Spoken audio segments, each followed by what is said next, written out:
Discrimination is a complex subject. It affects all nationalities, all ages, all colors, and all backgrounds. In this video, we attempt to summarize what is discrimination and share with you some ideas and how to deal with it. Discrimination can be described as a negative action or attitude towards a group or a person based solely on their characteristics. Characteristics include gender, age, religion, nationality, disability, and gender identity. If you are looking to understand what discrimination is and what practices may exist at work, here are a few examples. Denying interviews, hiring or promotions, or benefits solely based on characteristics, exclusion or isolation by coworkers, and deliberately assigning impossible tasks. If you're wondering how discrimination can look for yourself or for your child at school, it could include the following: creating a difficult or impossible school application process for students based on their characteristics, penalizing students differently based on their characteristics. There are a few ways to tackle discrimination. Let's go through a few of them. First, research discrimination. Learn more about the issue, talk about concerns, and understand who discrimination may impact. Some people still feel like they're walking on eggshells when a topic of discrimination comes up. The approach is actually quite easy if we encourage each other to respect each other's differences. If discrimination happens at work, the first step you can take is to discuss it with the Human Resources Department. Alternatively, please contact the Government Labor Department or legal counsel for work-related discrimination concerns. If it is at school, speak to a parent or counselor. Let's stamp out discrimination. This means we have to work together to ensure no discrimination and harassment happens in our schools, within our companies, or in any part of our communities. And while you're dealing with all of these issues, please stay safe.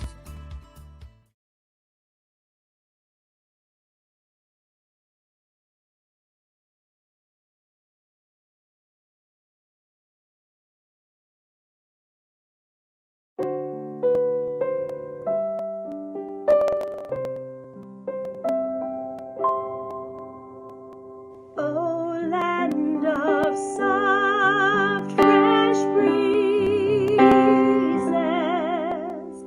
of verdant trees so fair, with the Creator's glory reflected everywhere. A sea of palest emerald merged into darkest blue. Whenever my thoughts fly onward, I always think of you.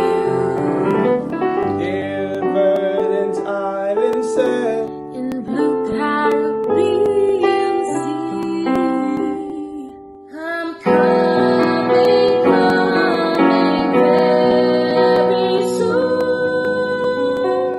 oh beautiful to thee. Although I wander far, My heart enshrines thee at home. There came an hours I cannot be forget.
Okay, good morning, everyone. I had to check my mic. I didn't have it attached yet for the morning. A little bit of a late start today.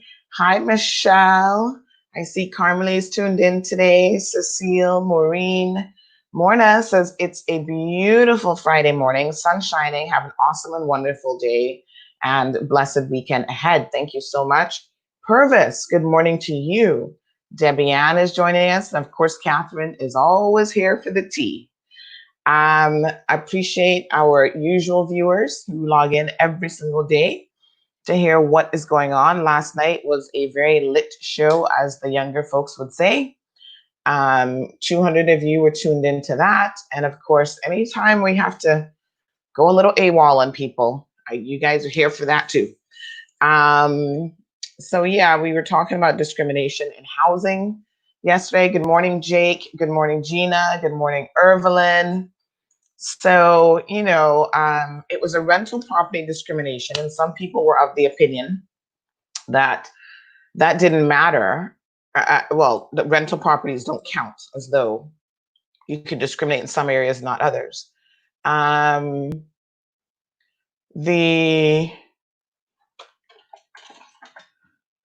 The bottom line is, at the end of the day, all forms of discrimination have to be highlighted.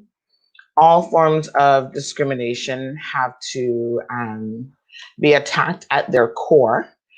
And that is the only way that we can help to eradicate this problem.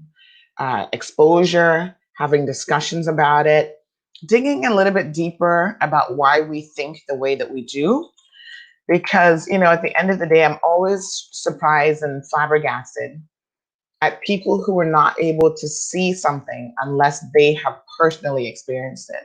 And that's kind of sad. As I've always thought that I can look from the inside, from the outside in, but maybe that's just my human brain trying to process something and I'm not accurate at all. But because, I have experienced discrimination on this topic, I may not be an expert, but I certainly know what it feels like. So Yvette, thank you so much for joining as well. Good morning to Jessica, Odette, Gina. So we had a lot of people who messaged after yesterday's show saying, thank you so much for having this conversation. One young lady who shall remain anonymous said that she's been living in Cayman for some 8 years, and she really loves the Cayman Islands. It's provided her with opportunities, but at the same time, she thinks that this country has some really serious issues when it comes to racism. And she said it was needed to be said, and it was said, period. Well done. My friend from overseas watched your show and he loved it. And this person is in a much bigger country. I guess I can say Canada because they've got millions of people. And so she just sent me a screenshot of what he said and he said, thanks for tuning me in. I learned a lot. And they replied and said, I did too. Can't believe the discrimination is so bad there. And then she says, this lady is afraid of no one. Well, they keep trying to make me afraid, but it just doesn't work. And the person went on to say that here in Toronto, changed street names, those street names after British politicians that were against emancipation. So a lot of the legacy of discrimination based on race, and especially in the history of slavery, still exists today. And one of the core arguments that people have is, how can we ever hope to not move past it, but how can we ever hope to improve if there are constant reminders, whether it is the what's the Confederate flag, or whether it's statutes glorifying the slave trade. How do we ever come together when there are those historical markers in our cities, in our streets, that allow people who want to continue that narrative to say, oh yes, I'm proud of my pure white race, and this slave trader is my hero, and I can walk around with my Confederate flag and all of these sorts of things. So, this person is Hispanic, and she says, I know what racism is, and I've never felt so much racism until I actually came to the Cayman Islands. Been living on island now for over 8 years. I feel this island is my home now. Cayman has embraced me and opened doors for me. But at the same time, the racism is something that's very, very real. There are other people who have said that, you know, there was one poster, and this is kind of funny because sometimes we as Caymanians are our own worst enemy. You know, people can destroy us from the outside in. There's no two ways about that. But when we allow them in and to get a foothold and then destroy us from the inside out, there's no easier way to do it. I mean, if you really want to destroy a people, come inside. Let somebody inside your house and they will get a foothold and be able to take your household under like nothing else. And we have consistently done that time and time again. We bring people into the Cayman Islands and we put them on a pedestal and, you know, give them the opportunities, the economic means, the positions within government, the judiciary, the police, wherever, to really do a disservice to this country. And they certainly take every opportunity to do so. So during the show, we had a JMS White who said the Cumbers are four generation Caymanians. And so someone replied to me and said, what is this one talking about? And of course, we have nothing against the Cumbers. I mean, George, what is the name in West Bay of the school? John A. Cumber is named after Mr. Cumber. But let us speak facts and not glorify individuals or glorify situations that are wholly inaccurate. So one person sent the following comment to JMS White and said, John Cumber was born overseas, was sent here as an administrator by the UK in 1964 to 1968. His son, Mervyn, born overseas, moved here with his family in the 1970s. He was married to Penny, born overseas, and they came here with their 3 children born overseas, Marcus, Melanie, and Juliet. So apparently Juliet would have been the person who called me yesterday with her potty mouth, cursing and carry on like a lunatic on the phone. So the first generation born in Cayman would be their children if born here. People like if, I mean, maybe they are, I don't know, is what this person is saying. So they are not 4th generation Caymanians. So they may barely be 1st generation Caymanians, but here is JMS White claiming that they're 4th generation Caymanians. This is what I'm talking about when I say, folks, that if you do not know your history, you are bound to just be stupid and to accept certain things as truth when in all honesty, you shouldn't. Simple, very, very simple. So we're going to talk about the updates in the US. I want to talk about coronavirus in terms of where we are with the coronavirus. It continues to obviously be quite a situation in terms of, you know, the numbers now in the US, the number of infected exceeds 2 million. So let's have a discussion about that as well.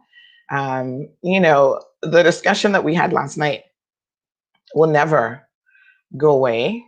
We will constantly be having discussions about discrimination because, like I said, unfortunately,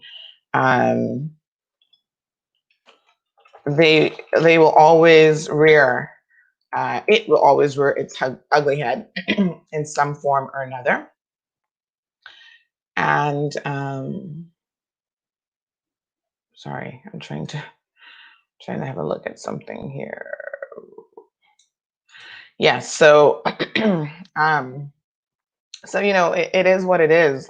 Rightfully so. There are a lot of different types of discrimination that we will certainly be looking at, and we already have looked at. I mean, this show is dedicated to our truth, and that is very much inclusive of looking at these things from all perspectives. Women are discriminated against in this community. Caymanians are definitely discriminated against. It's sad because it's like a double whammy. You're a Caymanian, that's a mark against you. You're a woman, that's a mark against you. You're Black, that's a secondary mark against you. So there are some people who, if you're Caymanian and like we said before, you're a quote unquote white Caymanian, you'll get a pass. But you know, a lot of us don't have the choice. Well, none of us have the choice what color we come out. Some of us may choose techniques like trying to bleach our skin and whatever, but yeah, we don't have a choice. So sorry, there is that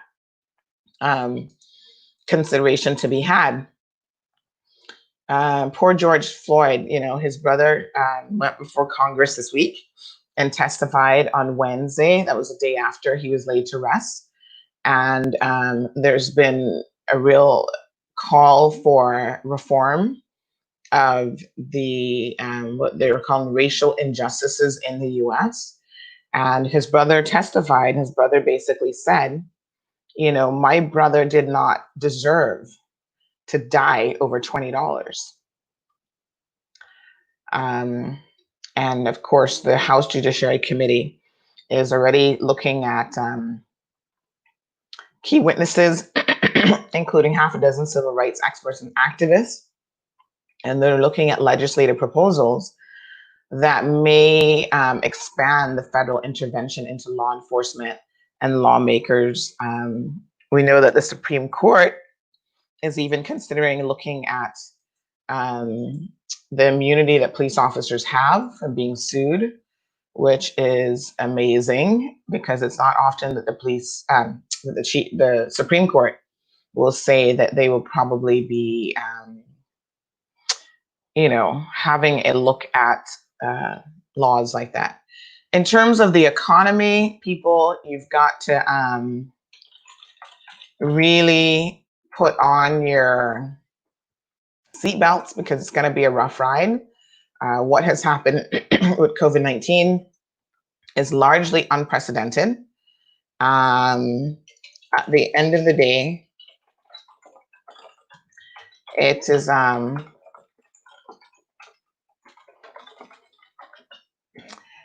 really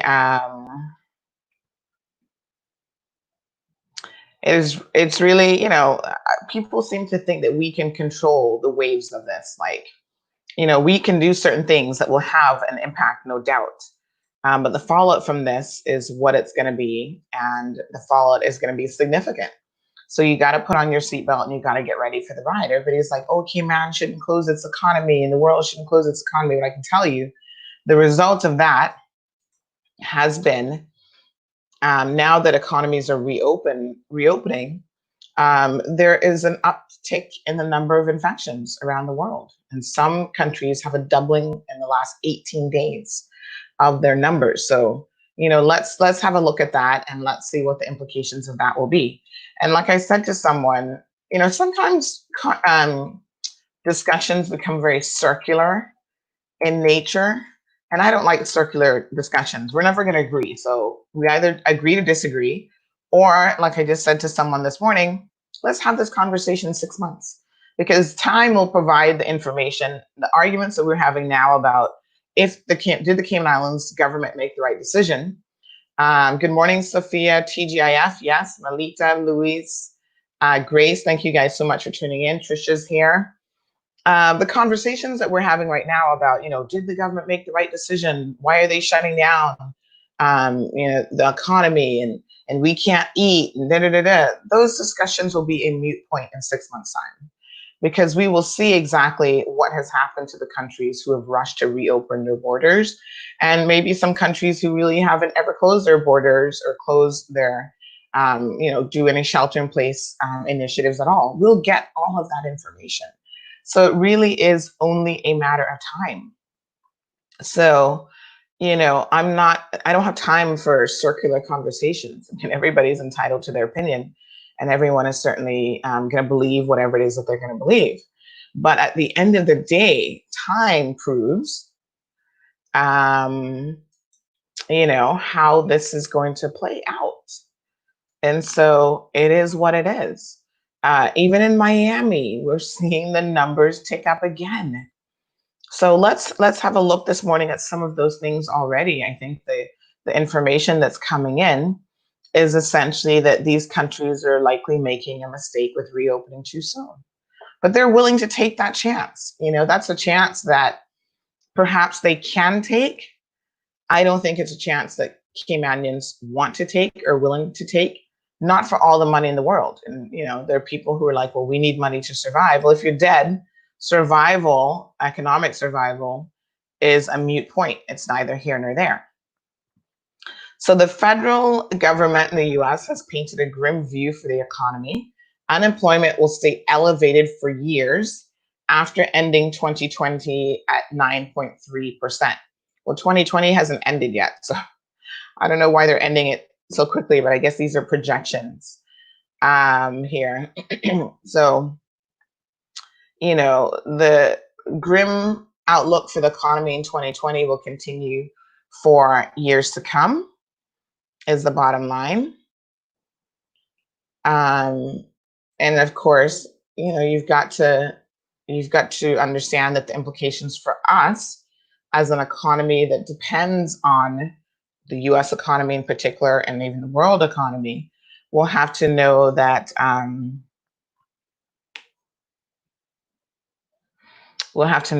it is what it is. So the Federal Reserve, they've dropped interest rates and they've left them near zero. On Wednesday, that didn't change as the central bank projected a slow economic recovery from the pandemic-induced recession. So it's official now that they're saying that we are definitely in a recession, and that recession will last for many years to come. Amy wants to know, is there any discussion from people from the US who own homes on island? Amy, you would be considered a resident if you don't require a work permit. I'm presuming that that's your immigration status. Or are you saying that you just have a home here and you come in as a visitor? If you could clarify which of those you fall into, I'd be in a much better position to answer that question for you. So the projections expected unemployment rate to end in 2020 at 9.3%. And it's going to stay elevated for years, coming in at 5.5% in 2022. So output is expected to be 6.5% lower at the end of this year than in the final quarter of 2019. Bottom line is nearly 2 million people have lost their jobs since February in the US. And so these forecasts are definitely based on that. And the forecasts are actually also based on the fact that, there's no real prospect of a vaccine on the horizon as yet. I mean, obviously they are working extremely hard on it, but it is what it is, right? So Amy doesn't have residency at this time. So that means that you'd be coming in as a visitor, and at this time, visitors are not allowed in. That's a short answer. If you had residency, then you could come in. Yep.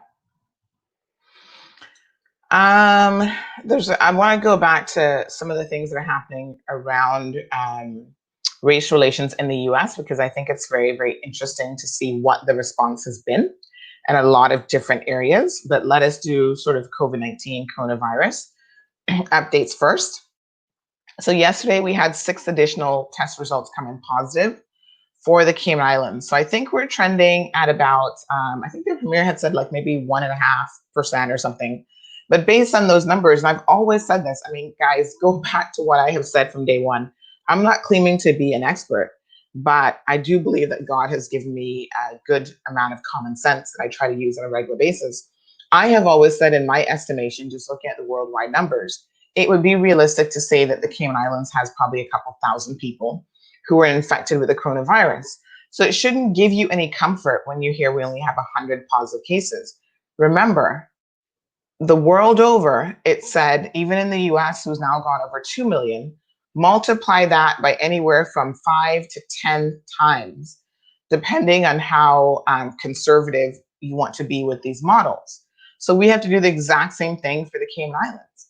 And the premier did say, I believe it was the last press conference on Tuesday, that based on the percentages, or it might have been last week Friday, but based on the percentages that we see coming in of positives, we have at least 1,000 people with this virus.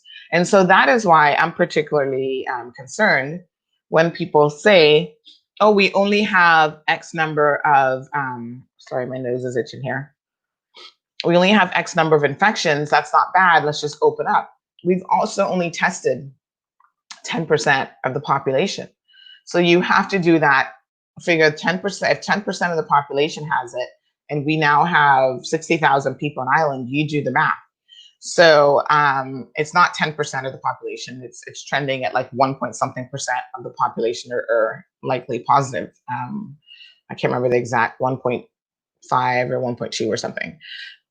So keep that in mind. And again, we have largely asymptomatic people. We discussed a few days ago the big misstep that the World Health Organization made in addressing asymptomatic people and how seriously nations around the world should be taking that.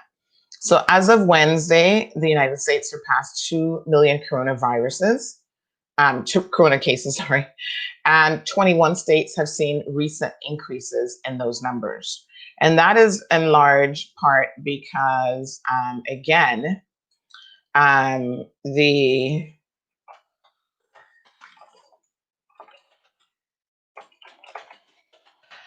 is in large part because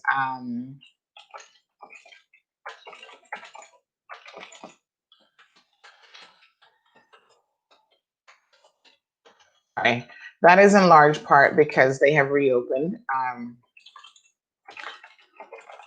and Memorial Day weekend, they were all out partying and frolicking and so on. And of course, I'm sure the protest, despite it being for a good reason, doesn't help because you've got people in very close quarters petitioning and going on, and even if they're wearing masks, they're still potentially exposing themselves to the situation. So 21 states on increase.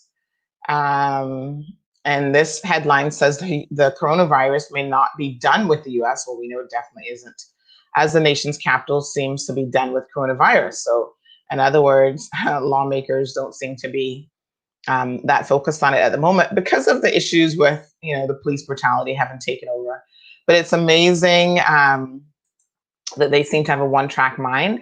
So the Senate Health Committee was contending with getting children back to school. The White House has halted its daily virus briefings more than a month ago. So this was before I think the whole race relations thing, because that hasn't been a month yet. I think President Trump just doesn't really care that much about coronavirus. In fact, President Trump, speaking of him, he is on the political trail. As you know, a campaign is coming up here shortly for him, an election, in November.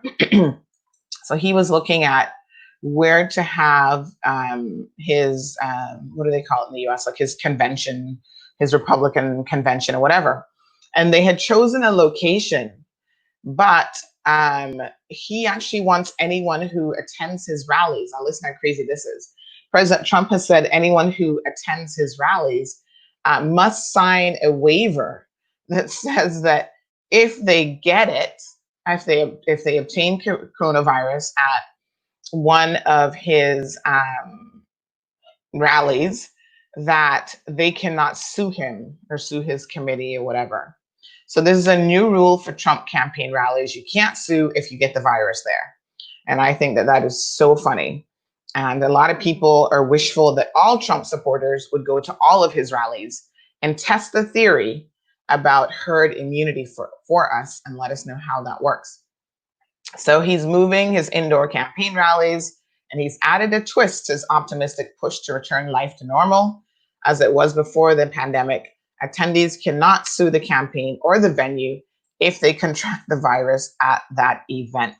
So basically, he is saying, come on out, expose yourself to the virus. We know you're going to get it, but you can't sue us. So make sure that, you do it at your own risk type of situation. So they have issued a statement saying by attending the rally, you and any guests voluntarily assume all risks related to exposure to COVID-19 and agree not to hold Donald Trump for President Inc. Apparently that's his, I guess, campaign organization, Donald J. Trump for President Inc., BOK Center, ASM Global, or any of its affiliates, directors, officers, blah, blah, blah, liable for illness or injury. So he's going to have a rally in Tulsa, Oklahoma, the site of a massacre. This man is so tone deaf and incredibly insensitive that sometimes it really does shock me. So listen to this. Trump is going to have a rally in Tulsa, Oklahoma, which is a site of a massacre of Black residents in 1921. And you guys remember we were talking about that. It's often referred to as the massacre in Black Wall Street. We talked about that, I think it was one day last week. And he will be holding it on Juneteenth, which is a prominent African-American holiday recognizing the end of slavery in the US. This man is tone deaf to the max when it comes to race relations. He's either tone deaf or he's a racist. You pick which one you want to believe. The rally will also be his first since the pandemic forced most of the country into quarantine 3 months ago. And polls have shown that the former Vice President Joe Biden actually has a substantial lead over Mr. Trump. But we know these polls with Americans, because the popular vote does not actually dictate who becomes president of the United States all the time. It's actually the electoral votes that make a difference. So Oklahoma was a state that Trump won 4 years ago by 36% points. And they began lifting restrictions on businesses on April the 24th. So they did not stay closed for very long. And then they moved into phase 3 of their reopening on June the 1st, allowing summer camps to open, which is something you guys know that they have been pushing for here, and workplaces to return with full staffing. So the state's infection numbers since reopening June the 1st, which is only some 12 days, so we know that 14-day incubation period we keep talking about, is steady, but has not fallen. And again, the CDC continues to tell people to avoid gatherings and large crowds, but all of the states that he's going to have, all of his sites for his upcoming rallies, Florida, Arizona, and North Carolina, are seeing rising virus caseloads. So the virus is on the increase in the US again. So a bit of good news about local pensions. We had mentioned, I agree, Thomas, that he is a racist. I think there's no other conclusion, even if you like President Trump, really and truly, there's no other conclusion you can come to. And we're going to talk about a backtracking that someone has had on something they did with him here in a minute. Cindy says, I don't care what opens up, I'm staying home. Maureen agrees with her, I'm staying home as well. As Cindy always says, the Simpsons cartoon said Trump will die. It just is a matter of time. Well, everybody's going to die. It's only a matter of time. So we can all rest assured of that certainty in life. Sean says the Cayman Islands will not fully recover economically until the end of 2022. I don't know if it will be a full recovery, but I think we will start to emerge out of this situation of the economic slump caused by the coronavirus by then. Tamara, thank you for joining in this morning. Tamara is joining us from Florida. So Florida is one of the states that has seen an uptake in the numbers as well.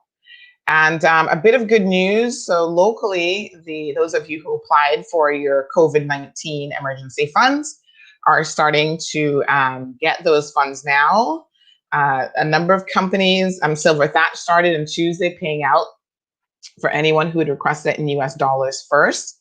And then apparently they will move on from US dollars to US dollars, CI dollars. Only 100 persons had requested a payout who were overseas thus far, a little bit under 100 persons. Of course, people still have time. You can apply up until the end of October, if I recall correctly. So there was a 6-month window from May the 1st. The vast majority of people acted on it very, very quickly. and they applied in May. So if you applied in May, your statements, your May statements would be the payout. So whatever month you apply in is the month of your payout period. So they've started paying out a little bit ahead of time, which is a welcome, I think, bit of news for everyone. And my understanding is the May statements have actually shown a bit of an uptake in the numbers. So April, I think it went up. March was a loss. April went up again. So April recovered from March. And then my understanding is May has recovered even more from April. So the numbers are up. So that's good news in terms of your payout amounts. And again, you can request those statements. They were in the process of printing them and also trying to get people paid as quickly as possible. But if you have your electronic login, you can certainly get those from your pension administrators. I continue to hear numerous complaints and about Fidelity, and people are calling me up to yesterday, and all I can tell you is someone overseas had contacted us from Fidelity. I think it was in Bermuda, where their headquarters, and they sent us a press release. And since then, we have not heard a single word from Fidelity. You know, there's no information available from them, and it's unfortunate, but they've just been very unresponsive. So I don't know what to tell you guys, except they've not responded to any emails to say, you know, what's going on. People are inquiring. People want to know precisely what is happening, and it just hasn't happened. People have applied, and they've had no response to their applications. It hasn't said if they've been approved. It hasn't even said your application has been received. So there are people who don't even know, did I submit this correctly? Did I send it to the correct email address? So I had someone yesterday calling, is this the right email address? And I looked at my notes based on the, that is the one bit of information that they did send us. And I said, yeah, this is the email address that they provided for the submission of pension forms. But unfortunately, no one is responding from Fidelity. I mean, I do think it's the most bizarre thing. And I think that the Department of Labor and Pensions is going to have to address this issue, because this is quite serious, that we have at least one pension company on island who has been wholly unresponsive to their members. And if you are an employer and you're currently with Fidelity Pensions, I would recommend taking it elsewhere. Like, honestly, change your pension administrator, because these pension companies have, by and large, demonstrated their worth during this process. So, you know, what can you do? So Thomas says, I wish I was stuck there in Cayman. Bless you all. Thomas, remind me of where you're at. Sharon, good morning to you, honey. Good to see you. Karen says, I heard great things about Silver Thatch. Well done in handling the process. And to be honest, no pension administrator is perfect. However, Silver Thatch, by and large, has handled this situation exceptionally well. They were the only pension company that were willing to come on our show, not once, but twice, provide us with information, answer your questions directly. You guys will remember the first time that Alice came on, we had over 600 of you tuned into that show. And she was as frank and honest and informative as she could be, answering all of your questions, and, you know, telling you how the process would work, just explaining everything quite clearly so that you could understand it. In addition to that, they had their website up and running by May the 1st. I know the first couple days they had a little glitch with the form. They amended that quickly, got it fixed. You know, they have really just been on the ball. They had processes in place where when you submitted your application, you received an automated response in a short period of time to indicate that your application had actually been received. And then when it was approved, you got another automated message saying, hey, your application has been approved. As a notary who has done tons of notarizing of IDs, and I'm still notarizing IDs on a daily basis, There have been so many companies that have rejected IDs for the most ridiculous reasons. Remember, first, some of them were saying, oh, it can't be in black and white. The pension office said, no, as long as it's legible and it's clear, it doesn't matter if it's black or white or color. And then some even came back after that and said, oh, it can't be in color. And it was like, what the heck? And some have turned down an application based on the ID. And when I looked at it, I'm like, what's the issue? Because, by the second or third time these pension companies were turning it down, we were saying to individuals, listen, there are certain things that we know now these pension companies are really picky about with your ID. So make sure you turn off your flash when you photograph it, so that there's no reflection, because it kind of has that glossy, like the photo page of most passports have that glossy finish to it.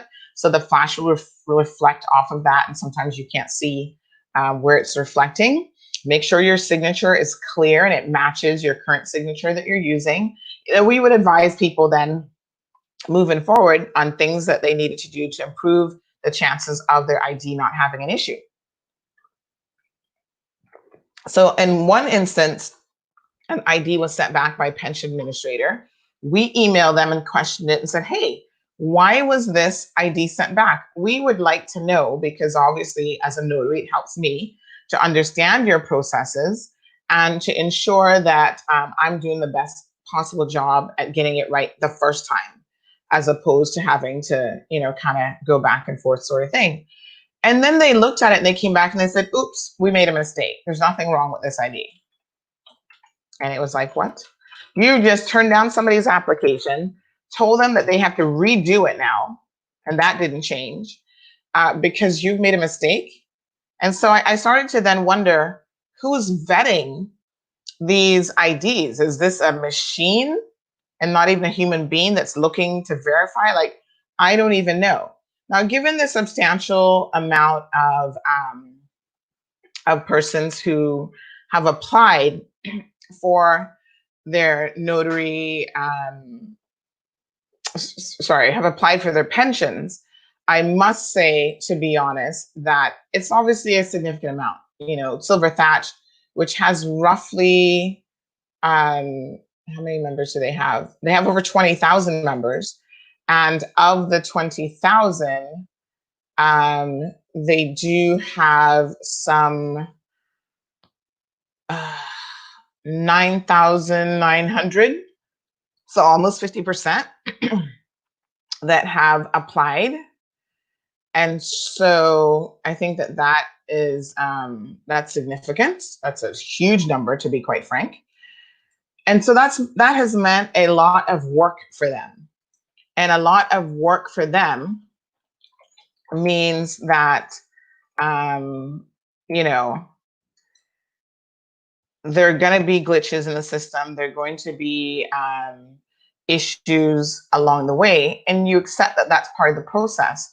However, you also know that people are urgently waiting right now on these funds, and people need them. And so at the end of the day,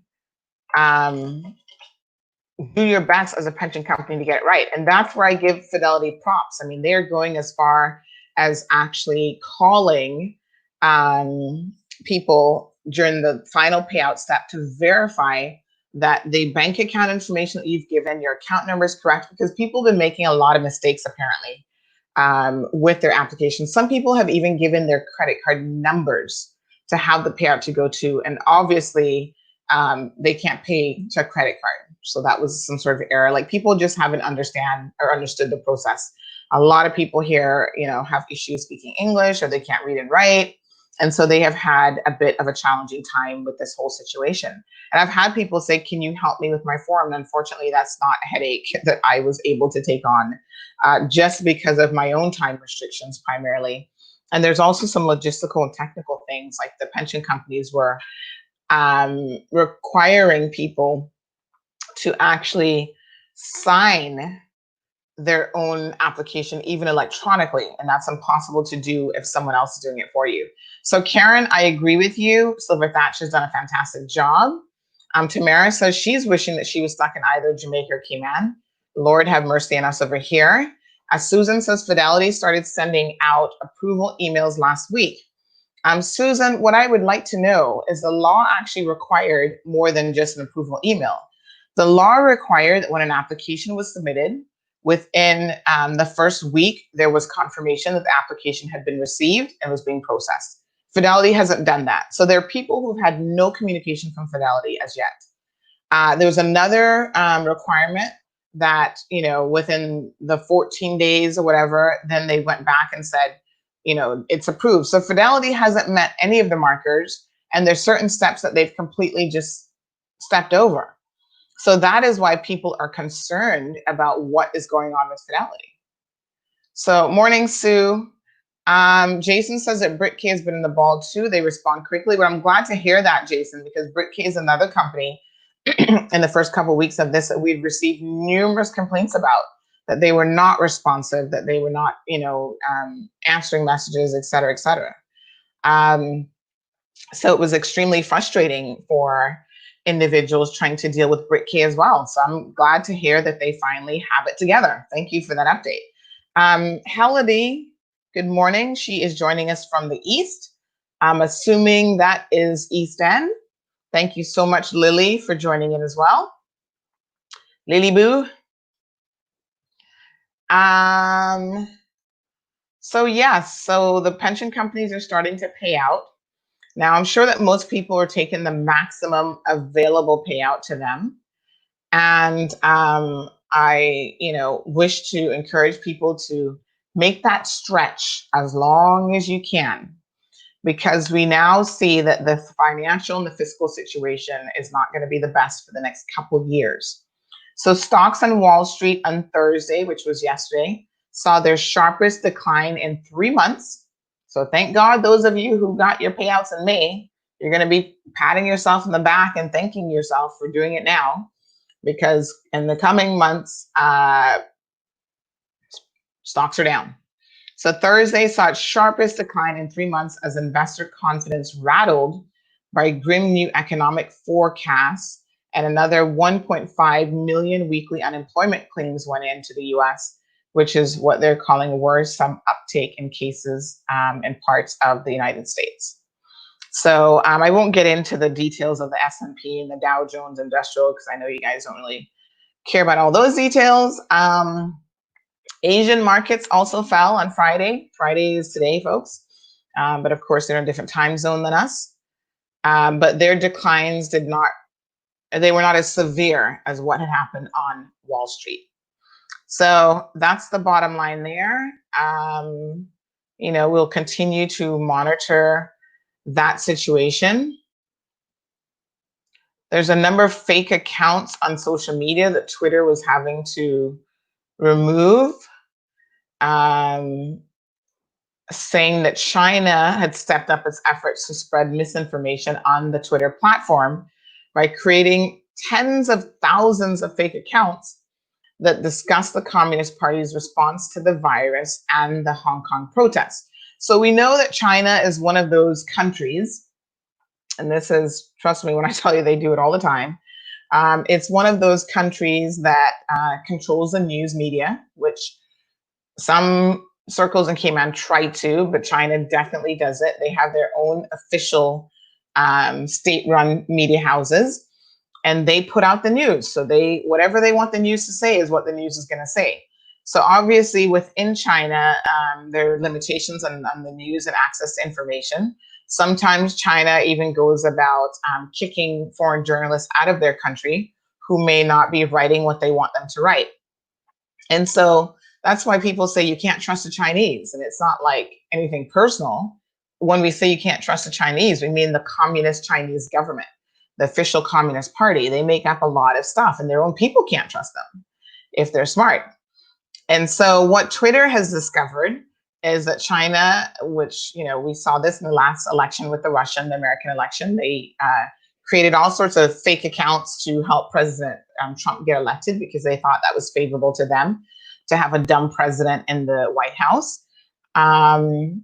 And no doubt they'll be doing that again, gearing up to November. And actually, the interesting thing about the Russians is they're now recruiting people from Africa and Ghana and places like that to do their dirty work for them. because those poor people are desperate for money and they'll scam anybody, unfortunately, coming out of most parts of Africa, right? They have a history of doing that sort of thing. So Twitter has discovered and removed almost 24,000 accounts. 24,000 accounts that were listed as highly engaged in a coordinated effort to spread misinformation. And there are another 150,000 folks. Allow me to repeat these numbers. 23,650 fake accounts have been removed. And there are another 150,000 accounts that are being monitored for engaging and dedicated to amplifying China's message through likes and retweets. So those findings apparently are consistent with a recent New York Times analysis that detected hundreds of similar accounts. So China is trying to put out a lot of fake news. One of the platforms in which they're doing so is Twitter, and Twitter is now blocking a lot of these accounts.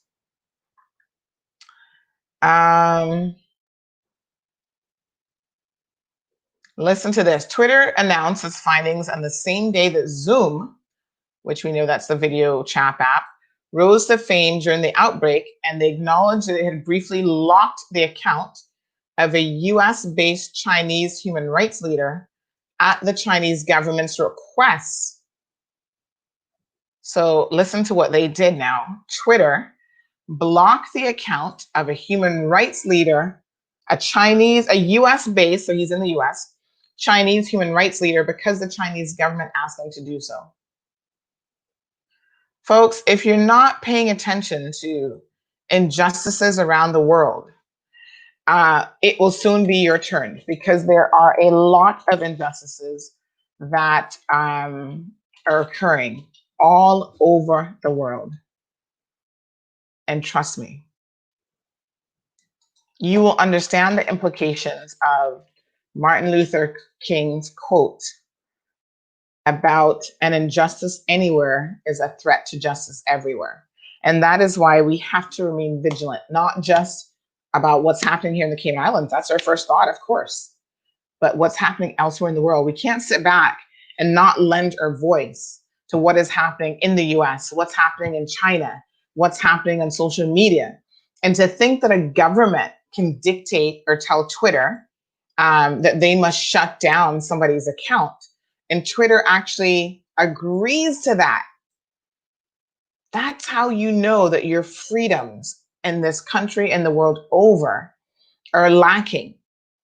It's like this guy, Oliver, who messaged us yesterday about this situation we discussed last night about Cayman Villas, right? He's going to send us his commentary about what he's going to do, blah, blah, blah, and then try to dictate and tell us that this is not for publication. Oliver, you don't get to tell us what is not for publication. You can do all of the other things. So you can seek legal advice. You can have, pay your lawyers $500 to send us a letter. You can do all of those things. You can claim libel, defamation. A court will make those decisions if it gets that far. But you cannot tell me that I can't publish something. You cannot tell me that I can't have a voice on my own media platform, on my own digital platform, and that I must not publish something. If I want to publish it, I'm going to publish it. Julia says, yes, Thomas, you can't trust any government. And listen, I'm the last person in the world to buy into conspiracy theories. I'm just not that person. I want to see evidence. I want to see facts. And I know that there are things from the Tuskegee men that were given, what was it back in the day, syphilis, so they can carry out certain tests on them, unbeknownst to them. These are Black men who were used as guinea pigs. I know that these things happen, and they're historical facts. So your government will cut you off at the knees. Your government will abuse you and use you. But as a general principle, I need evidence of those things. I don't necessarily assume the worst. Okay? So Sue, by the way, Sue McLaughlin, you'll be happy to know that after we saw your comments yesterday about the British Airways flight that was coming in, and I know you had said it as well as other people said it to me, that the flight was actually going to have over 200 persons on it. That was a large number and quite concerning.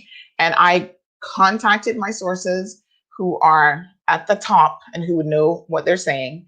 And what I can tell you is that turned out not to be true. So they had 95 persons on the flight. And of the 95, we got the breakdown. So there were like 11 people who coming in to work on the airport. There were 20 persons returning in job or employment situations, which included the 20 persons included the workers and their families. So we know that one family, for example, who's coming in to work for government is a family of 5 persons. So it's like the parents and then 3 children. And I want to talk about that case here in a second as well, because that raises some interesting things. But the vast majority of people are Caymanians or resident holders, which legally they cannot prevent from returning to the Cayman Islands. They all go into quarantine. So you guys saw the article that we put up where they were all being shuttled off by the bus. We had eyewitnesses who obtained that footage for us, and we were able to share that on our website. So, but I'm going to talk about the contractors a little bit later on this morning who are coming in to work on the airport. And also, I want to remind you guys that domestic workers should now start to be tested for the coronavirus. So there's a form for that. I'm going to share that in the, I'll share that link in the chat section here for you guys to refer to. So yeah, Thomas, I don't think anyone should be trusted wholly, and governments are included in that category. But generally speaking, you know, I'm not a conspiracy theorist with you know, governments necessarily, but where the evidence is there, and the evidence is always there with China, because China just has a history of, you can't trust them. It's as simple as that. And so anything they do is suspect. So I find it hard to believe that Twitter would have actually permitted the Chinese government to come to them with any bit of information and actually block someone's account just based on their word. Like, I'm thinking, what? Twitter didn't think, oh, well, this request is coming in from China, so it's suspect just because it's coming in from the official Communist Party. I mean, that would have made logical sense, right? Well, apparently not. It's crazy. All right, so let us continue just going over some news tidbits here. So, yeah, so Twitter, this particular activist actually had used the platform to organize the 1989 Tiananmen Square crackdown. You guys might remember that if you were around in 1989. That was a big thing between activists in the United States and China, and numerous people lost their lives during that protest. You know, the Chinese government does not hesitate to kill you when you're protesting, much like the Americans. And that is why they were making fun of the Americans the other day, because they were like, oh, the pot is calling the kettle black. So Zoom restored Mr. Zhu's account on Wednesday, but it says here that the suspension highlights the California company's delicate balancing act between free speech principles and the power of China's huge censorship machine. So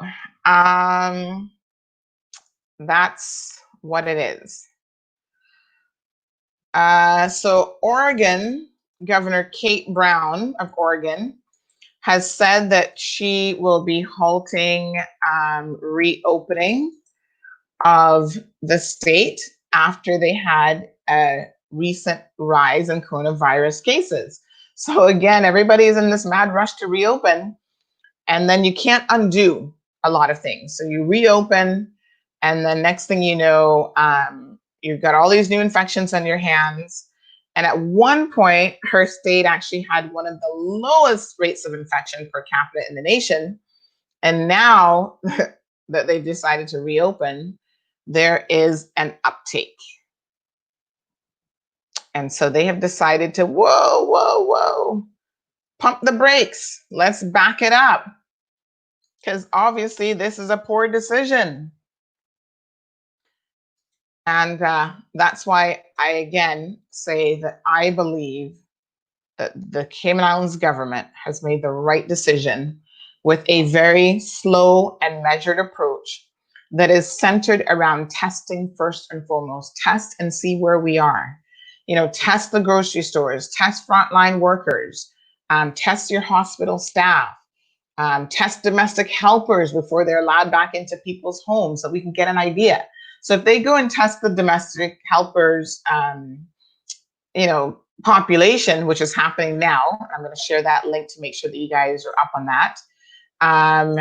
You know, it makes sense that if they say, oh my God, domestic helpers, 10% of those are infected as opposed to 1.2% of the general population, they will then make decisions based on that. So they have to, policy has to be driven by the test results, not the other way around, right? So you test, you test, you test. And early on, we said that South Korea had been a leader in recognizing the importance of effective testing. But this is actually nothing new. This is the sort of thing that, in fact, had you know, been a huge factor in the Spanish pandemic. So we look to history to teach us lessons if we are willing to learn from those lessons. The unfortunate thing for most Caymanians, most people around the world, is unfortunately we're not willing to learn. We just repeat history and make the same mistakes over and over and over again. It is just shocking that human beings have survived for long as we have, because we are actually by and large very stupid as a species. We just don't learn. So I think that that is incredibly sad. So, and I'm not calling, I'm included in that when I say that as a species, we are by and large really, really stupid. So, you know, we have survived despite our stupidity. So I think that that is amazing for us. All right, so, right, so Oregon, they're trying to pump the brakes. I've just shared the link for the domestic workers. So locally, domestic workers have to fill out a form, not fill out a form, sorry. They should contact the HSA to get tested for the coronavirus. All tests are free. I saw someone did ask that question.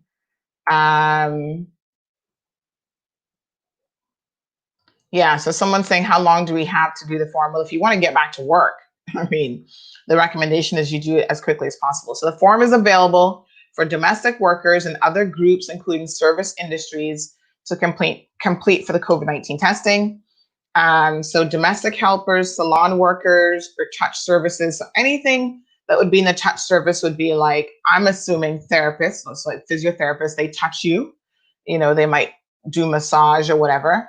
Masseuse parlors, any kind of a salon where they have to touch your hair, they have to touch your nails, they're putting on fake eyelashes, whatever services you have, those are touch services. So think of any service whereby they actually touch you, then you need to get on it in terms of testing, yeah? So the form is available.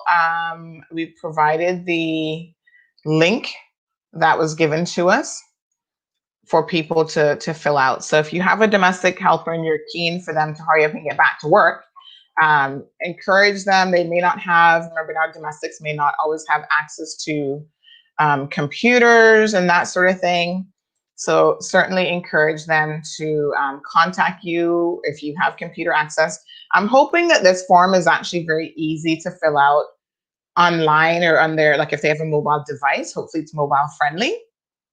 And you're able to then, you know, just quickly fill that out. But a lot of domestic helpers do not know how to write and read. I mean, you know, if not trying to make people feel bad, it just is what it is, right? And so you may need to assist them.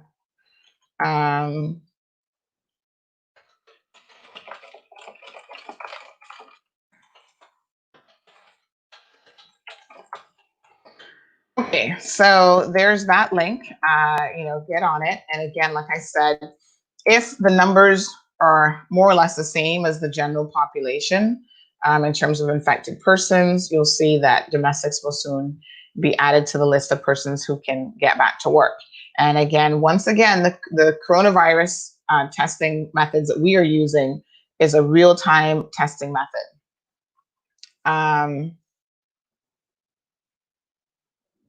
So Puerto Rico, who had one of the earliest and strictest coronavirus lockdowns in the US, did announce yesterday that much of its economy would reopen next week. So, they haven't yet reopened. Again,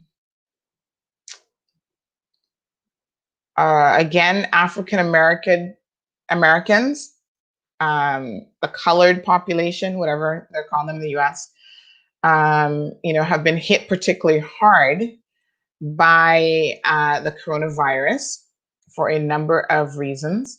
Now, listen to this. A Republican lawmaker, State Senator Stephen Huffman, who is also a physician, he's a doctor, said, I don't know what kind of doctor he is, but he actually said on Tuesday, he asked at a hearing on Tuesday, I want you guys to listen to this. This is racism at its best in America. I mean, that country has some serious issues. And I feel for anyone who is in America right now, because I lived in the States for 15 years and I would not want to be there right now. Listen to what this Republican lawmaker representing people from the state of Ohio actually said. And he's also a doctor. He asked the question at a hearing on Tuesday that if the high rate of virus cases among African Americans was because the colored population, that was the terminology that he used, did not wash their hands as well as other groups.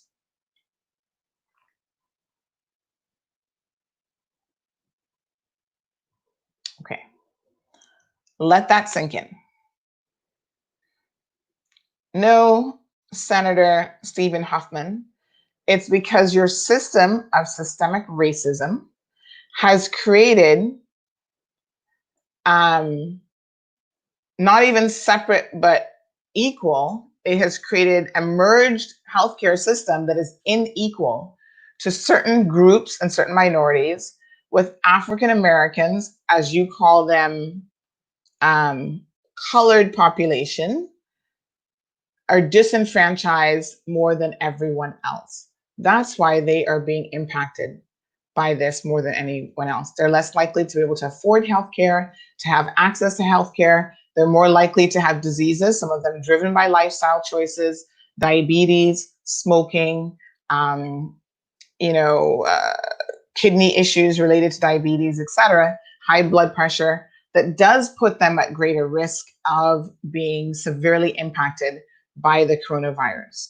But the bottom line is they also don't have equal access to the best health care in the world. And most Americans don't have the best health care, but they may have okay or decent health care. And your African American, your Hispanic communities in the US simply don't have those opportunities. That's what it is. It's not that the colored population aren't washing their hands as well as other groups. Here's another bit of interesting information. A woman whose lungs were destroyed by the virus. And the thing about the coronavirus is there's still a lot of unknowns, and there's still a lot of things that are happening that aren't fully explainable. Like, they're watching how this impacts people. So we know, for example, children we saw initially had a little bit of some sort of protection. They haven't really said why that is, if it's related to them being immunized for like other stuff. They don't know yet. But then what they realize is children are also largely asymptomatic. So a lot of children are getting it, and maybe that's why the numbers were skewed at first. They didn't think they were getting it because they're the population that remains largely asymptomatic, right? And if they are largely, which apparently a good part of the population does remain asymptomatic anyway, but if they're largely asymptomatic, the US and these other jurisdictions wouldn't have been testing them. You're only getting tested there if you have symptoms. So they're not doing the level of deep testing that we have undertaken here in the Cayman Islands. I want to be very, very clear about that. And this is where I think the local chief medical officer, in conjunction with the HSA, Doctors Hospital, they've been doing a fantastic job ensuring that we are doing policy-driven testing first, that will then drive the policy of how we reopen and when we reopen. So that is why you know, in the US, they were probably thinking, oh, this is impacting as many children. You weren't testing as many children because children are remaining asymptomatic. However, when they do get it, they're getting other things like toxic shock syndrome, which is very unusual for a child to have, and the Kawasaki disease. So children are being put in harm's way with other associated illnesses that have a strong connection to the coronavirus, and they may not yet understand why that connection is there. So a young woman in Chicago, her lungs were destroyed by this virus, and she had to receive a double lung transplant last week at the Northwestern Memorial Hospital in Chicago. This is the first known lung transplant in the United States for COVID-19. So one of the things that they have said is the response to this virus. I mean, it impacts everyone differently. Some people, it'll kill you in no time. Other people seem to really fight it, hang on. But one of the things it definitely does is it does a real number on your lungs. So it's a respiratory illness more so than so many other types of viruses and stuff like that. It really goes at your ability to breathe. And that is why ventilators were something that everybody wanted to get their hands on, because they realized that people needed oxygen. They needed to be put on ventilators, right? So this woman has now received a double lung transfer. Now, if you've ever looked into organ transplants, you will know that the list is very long to receive an organ. And the donor list tends to be relatively short. There are a lot of people who are not donors. So when they die, they're people for religious reasons or whatever else do not believe in donating their organs, despite the fact that over the years, there have been a number of drives to encourage people. And, you can even have it now on your driver's license, and that's been around for quite some time, where you can have it on your driver's license that you agree to be an organ donor. So when I lived in Florida, I was an organ donor. I'm like, heaven forbid anything should happen to me in my 20s. Yes, you can have my organs. Take everything. And I mean, depending on how you die, sometimes it is, they can take your heart, they can take your lungs, they can take your eyes, they can take all sorts of organs. And that will help other people who are in dire need of those things either have a better quality of life or to be able to survive at all. So this is the first time in relation to COVID-19 that there has been a double lung transplant that has been performed. And that's amazing in and of itself. But of course, there are a lot of complications that come with transplants. Transplant surgery is not the simplest thing in the world. And in fact, transplants are, oftentimes your body will reject it as a foreign object. So for that not to happen, you have to remain on medication pretty much your entire life to make sure that your body doesn't fight off the organ, because that's normally what your body tends to do. Is it's like, what is this foreign thing that you just inserted into me? And it does everything it can to reject the transplant and to fight it off. That's just a response mechanism from the perspective of the human body. And I do think, don't hold me to this, but I actually do think now that there are measures in place for organ, and this is after Health City came on board, because I think they do some organ transplants.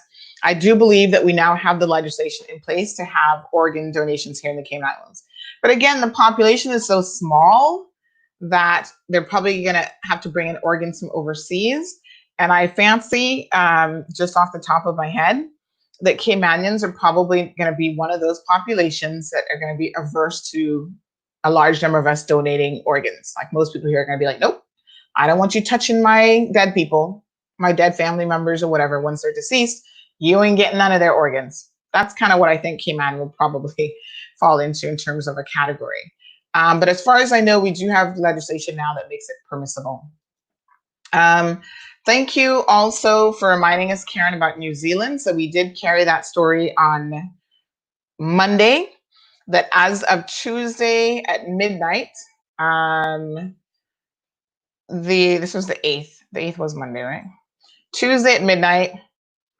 Well, Monday at midnight, 12 a.m., which would be Tuesday, starting Tuesday, the New Zealand government was going to be lifting all restrictions because essentially they had said that there were no new cases in some 17 days. And so, of course, they are considering themselves COVID free. Now, be careful with that definition of what COVID free means, because there is a difference between elimination of a virus and what they call, oh gosh, what's the other word? Extinction versus elimination. So there's eradication, right? So that's where it's extinct completely versus elimination. So elimination is defined as the absence of a disease at a national or regional level. Eradication means that it's completely gone, globally extinct. So elimination requires continual surveillance. So they still think that there are some small numbers of it there, but it's so insignificant that they have reopened. So they're back to normal for the most part, with the exception of their exterior borders remain closed. So they can have weddings and funerals, and public transportation has resumed without any restrictions. So there's no social distancing restrictions, although the medical and scientific experts are saying if you're smart, you will continue with the social distancing measures regardless, like make that become your new normal, right? So yeah, so for New Zealand though, they're still going to take a hit because some 6% of their GDP actually comes from the tourism industry. And so they are not prepared to reopen their borders as yet because they do not want to take that chance. Catherine says, if mine are any good when I'm finished with them, someone is welcome to use them. And Anne agrees with that as well. And you know what, Catherine and Anne, this is the sort of conversation that you would want to have with your respective family members. Like, say to them, I mean, you've now said it on CMR, so they probably know, but people don't necessarily have these conversations where they say to family members, listen, if anything happens to me, if I'm comatose or whatever, don't put me in life support. Don't, we saw a young man a couple of weeks ago who died and came out, who'd been on life support for like a couple of years. And there was no possibility of recovery for him. And he eventually, passed away. I don't know what being in life support does to your organs long term, if they are still viable or whatever, but when people die who are very young, so car accident victims and stuff, they may have a lot of viable organs that can be harvested and used to allow other people to live a good life. So I'm all for it, absolutely. Sean says, internationally, we need more women to run our countries. Look at the impressive results in New Zealand, a country of millions and now considered COVID-19 free. And I tell you what, Sean, this particular Prime Minister of New Zealand, and this goes to your argument of women, having a lot to consider. She has accomplished a lot of milestones, a lot of things during her tenure that people may not even be aware of. So you gotta look her up. Her name is Jacinda Ardern, and yeah, she has done a lot for her country. So I think women, when they're put in positions of power where they're unencumbered, so in other words, the men aren't in the background stabbing them in the back and trying to ensure that they're failures, but supportive of them, you will find that in fact, they tend to be extremely successful. Women make decisions a lot differently than men, and the way in which they make those decisions, I think, can be beneficial. And she's only 39 years old. She's relatively young to be a prime minister. She's with the New Zealand Labour Party, and she has been in office. She's been the leader of the Labour Party since 2017, and she is the 40th Prime Minister of New Zealand. And yeah, she has, done an extraordinary job, really. So I think they're actually coming up for their own elections there as well. So I guess the New Zealand voters will likely put her back in, but she's extremely popular. So their elimination policy that they had in place there has worked. And, you know, we shall see. They've been doing quite well under her leadership. All right, so other interesting things in the news. Give me 1 second here. Jamaican nationals. Let's talk a little bit about that here in a second. I got some travel advisory information for you guys that you should be aware of. Just trying to see what else I wanted to bring up here. Arkansas having a shortage of ICU beds. You know, these are the struggles that are happening when you have over 2 million people now that are infected with the coronavirus in the US. Florida, if you're in Florida, Caymanians, pay attention. Spike in recent days as it becomes an emerging hotspot, not a good sign. There have been more than 1,000 newly reported cases almost every day in the last week.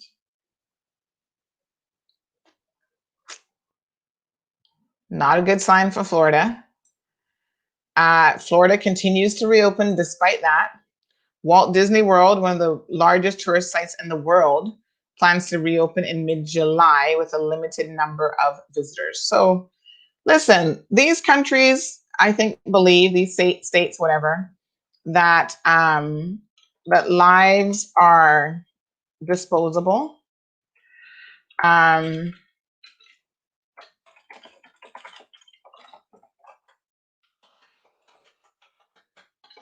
And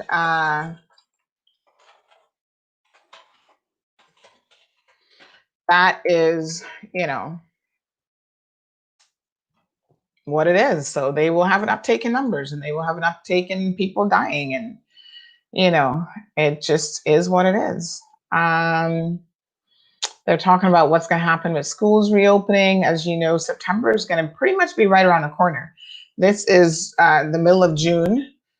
So this month is almost half over. And then we've got July, August, the summer months. People are wanting summer camps to open here.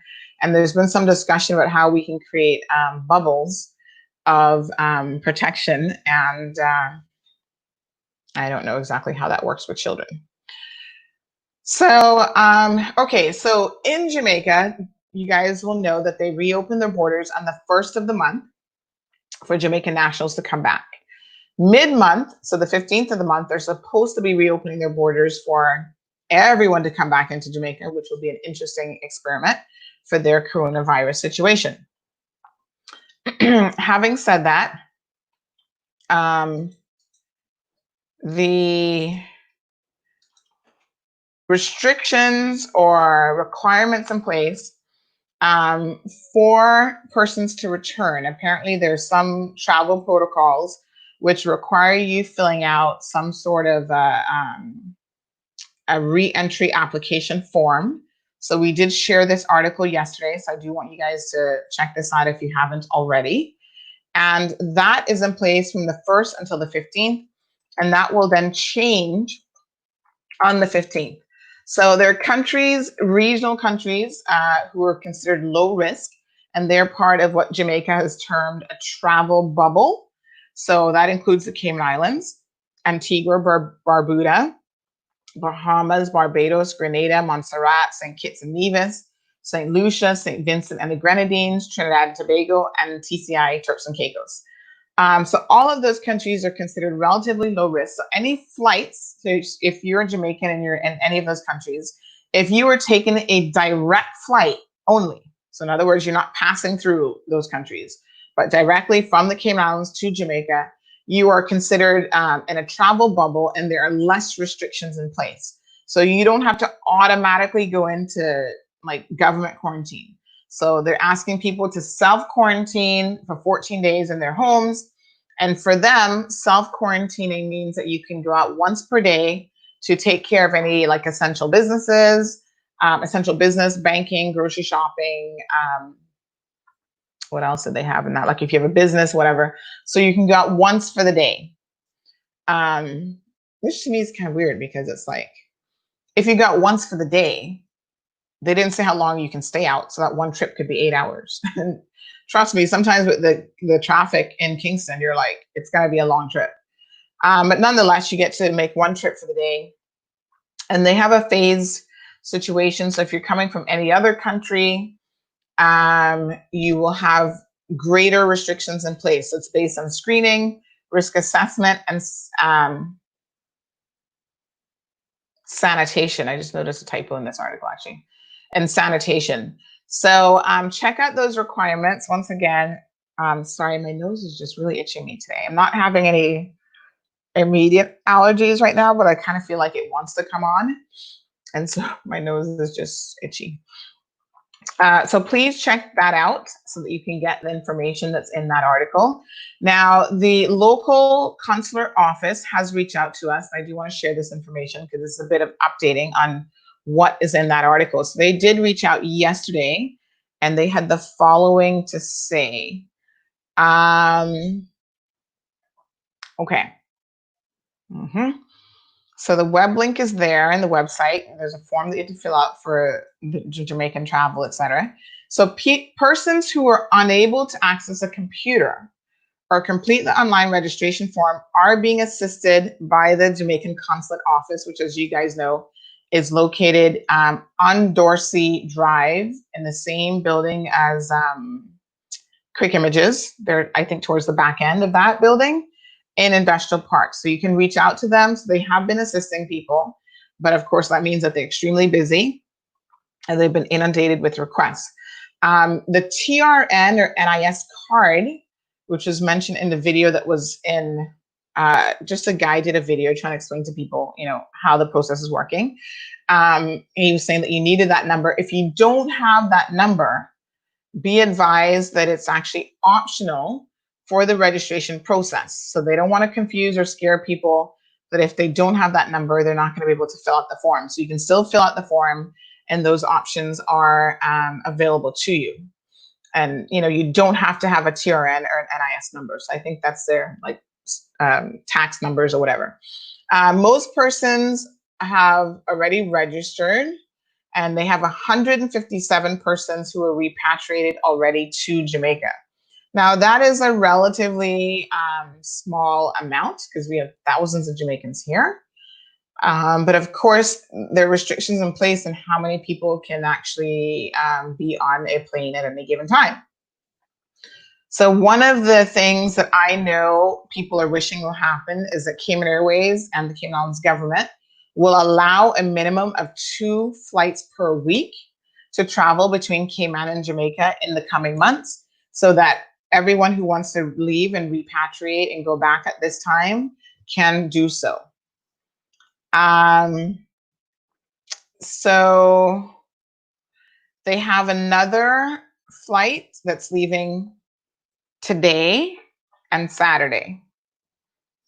But there's a long list. So what you need to do is if you are a Jamaican national and you wish to go back home, you need to contact the Jamaican Consulate Office.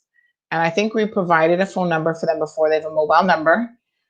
Their regular telephone number is also 949-9526.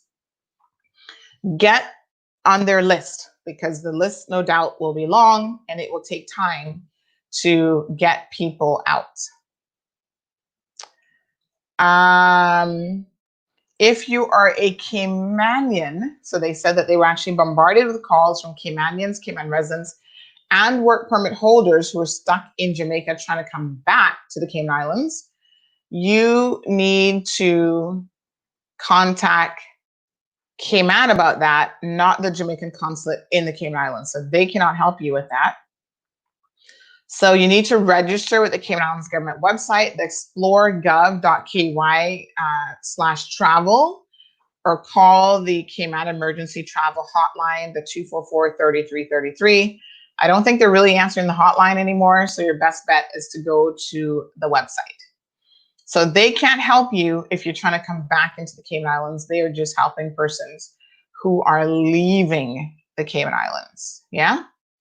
So I just wanted to clarify that on behalf of the consulate's office, that that is the position. Catherine says Anna Holda Bodden was a good example of Caymanian women of power. There's a lot of them, lots of good examples of women in leadership. Catherine says, do you even know who this one was? I don't know who she's referring to. I don't think Catherine that Karen was laughing at your comment necessarily. She may have been laughing at something else. Sometimes these comments get a little bit confusing because someone responds to maybe something I've said, and people in the chat are thinking that they're responding to something that they've said. So sometimes we gotta just clarify what it is before we get our panties in a bunch here, folks. Because I think sometimes I say things that people actually do find funny. I don't fancy myself a comedian, but I do think sometimes I say things that people have a little chuckle at it. Right on. Let's keep on keeping on, folks.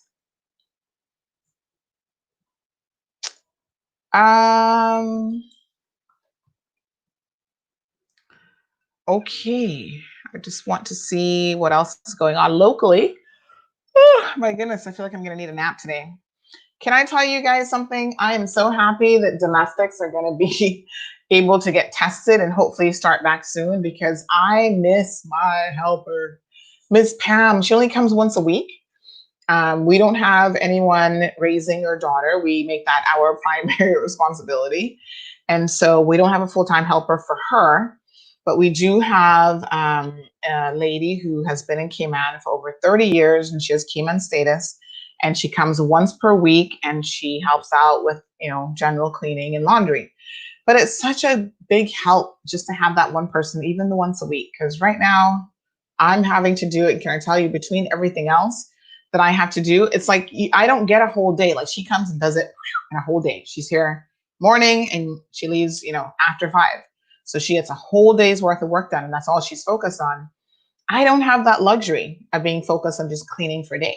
So it's like I start mopping an area, I gotta be running the baby away. No, you can't walk on the floor. When Miss Pam is here, she has no one in her way. Coco goes in the corner and she'll lie down or whatever. But it's more challenging to, okay, now we got to sort out food. Now we got to do this. Oh, I've got a phone call. I've got to notarize a document, or I've got to run and deal with another one of my customers for something else. And, I've got to check to see what's going on in the news, and the press conference is coming up. And, it's like you have all these things that you're competing with your time, and you're trying to get one little square footage of area swept, vacuumed and mopped. And it's like, it takes you forever to be able to do that. So last night I was doing some mopping. I got the master bedroom done, the master bedroom and bathroom, the suite done, did the closet and the master as well, did the primary living area, did the kitchen, did half of the dining room, and I had to stop there. So there's a whole other side of the house that's not been touched yet. And so this afternoon, my goal is to try to do the rest of the hallway on the other side of the house. The dining room, the gym, forget it.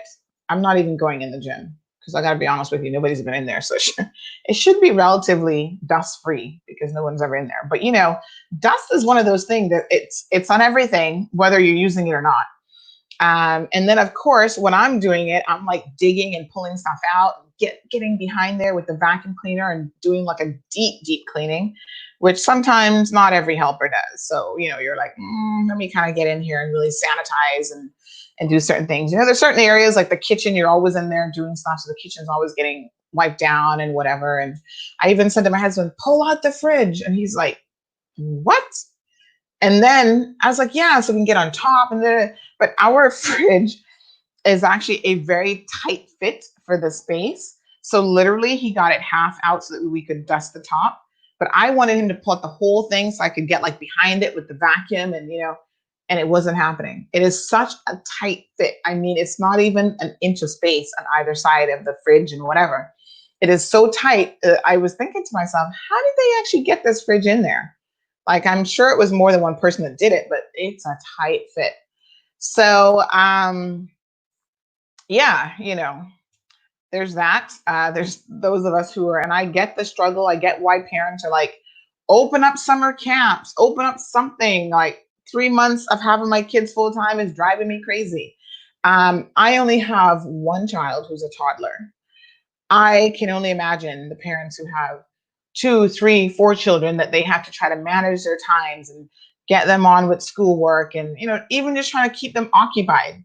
Like, I don't even know what a 3-year-old knows about being bored, but I can tell you every single day, my daughter's like, I'm bored, I'm bored. And it's like, really? What do you know about boredom? But they already know that when they're not fully engaged, bored is the word that they need to be using to describe what they're feeling. So she's always telling me that she's bored. But, just trying to keep her like doing homework. And then she says to me, these kids are smart, even at 3, they're trying to get one up over on you. She's like we'll sit down and we'll do exercises like on the iPad or the computer, whatever, like learning stuff. I'll print stuff off for her to color and do her numbers and do a little bit of tracing. She's like, is this schoolwork? And so we're like, no, this is fun work. Because already in their brains, they're defining, well, if this is schoolwork, this isn't something I'm supposed to like. So she doesn't know what schoolwork is. So she'll ask you, is this schoolwork? And you're like, nope, nope, nope. That's not how we're going to define it. It's not schoolwork. It's fun. Let's color. Let's trace. Let's, so you try to engage them on a fun level. So Christopher says, Sean, not happening here. Vote buying needs to stop. It's unfortunate because we have women who I feel very, very confident would do a much, much better job than the ones that are currently in there. And I hate to say this because as a woman, it's always one of those situations where you want to be supportive of other women, except the women who are in there now have disappointed me. Not a single one of them have ever spoken about any women's issues that I can think of.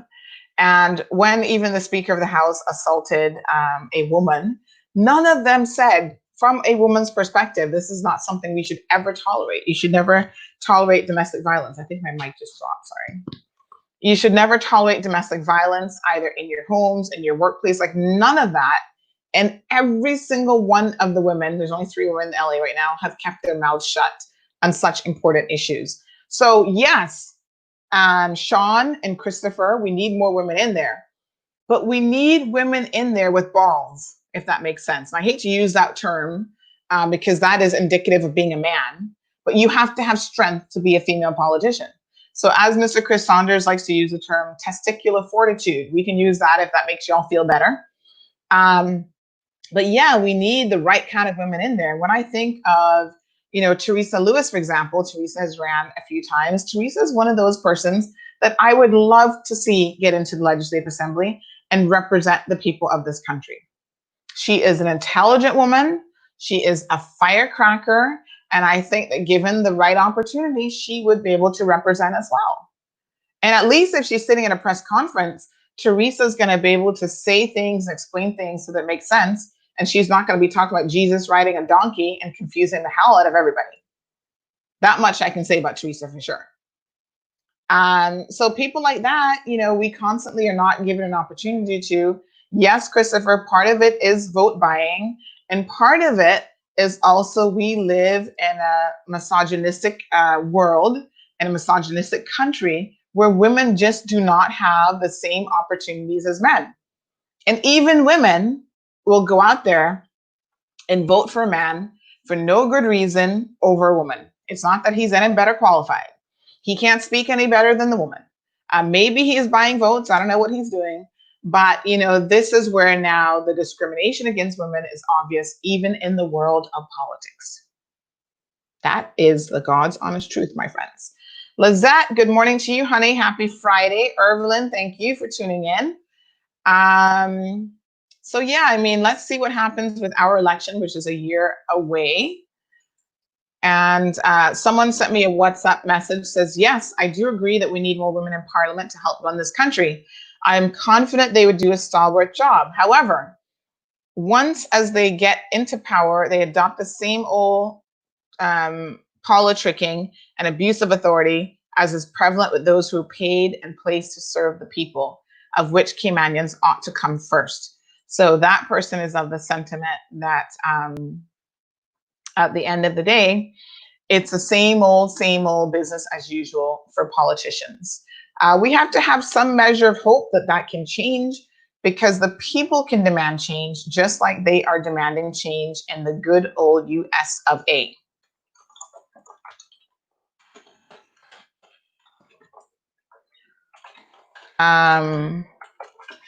Okay, so let me share with you guys. I'm just going to find it here. A lot of people are saying that what's happening in the United States right now is significant from the perspective that we've seen changes come about that we've never seen with all the previous protests.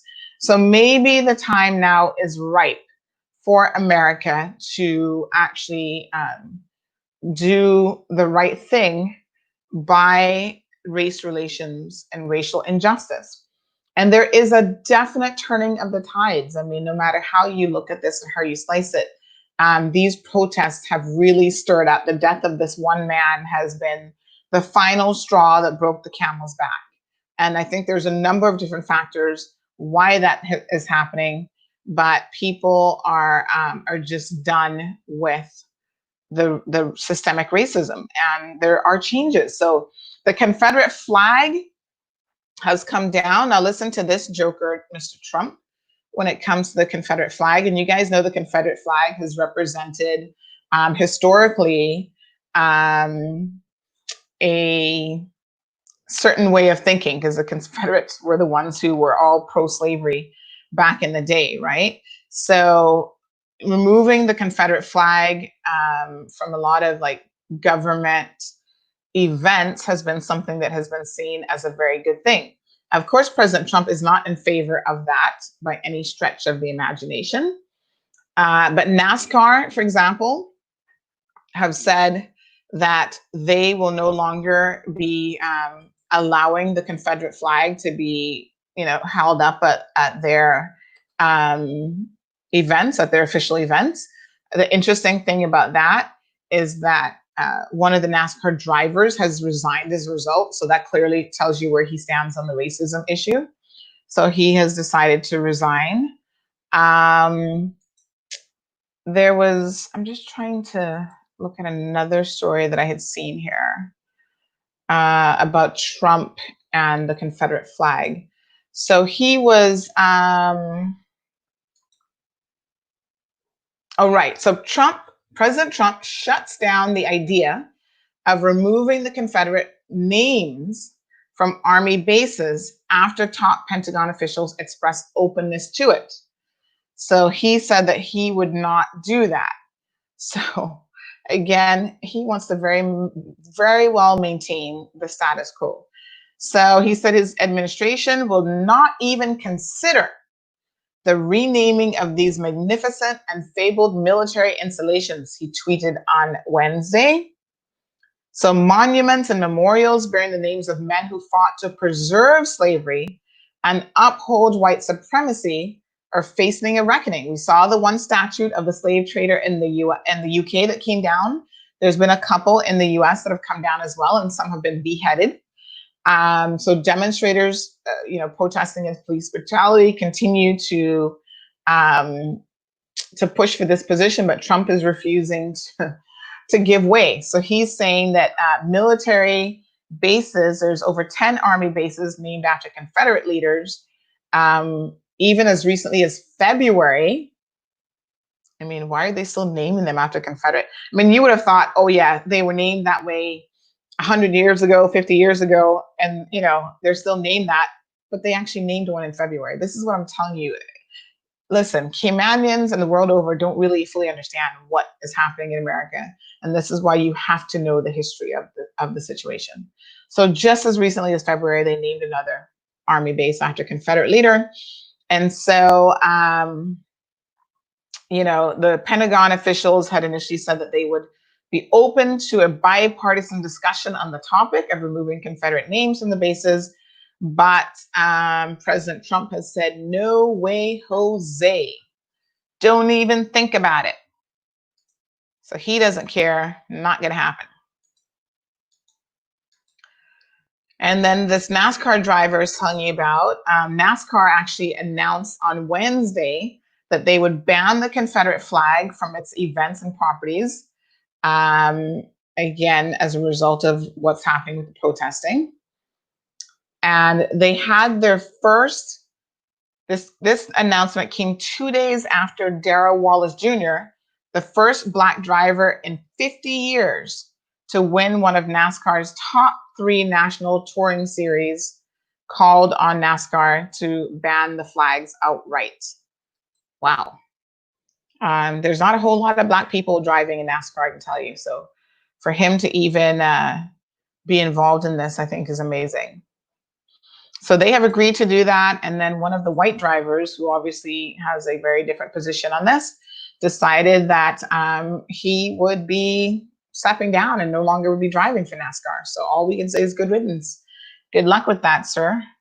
Drive around the block with your Confederate flag, I suppose. I don't know.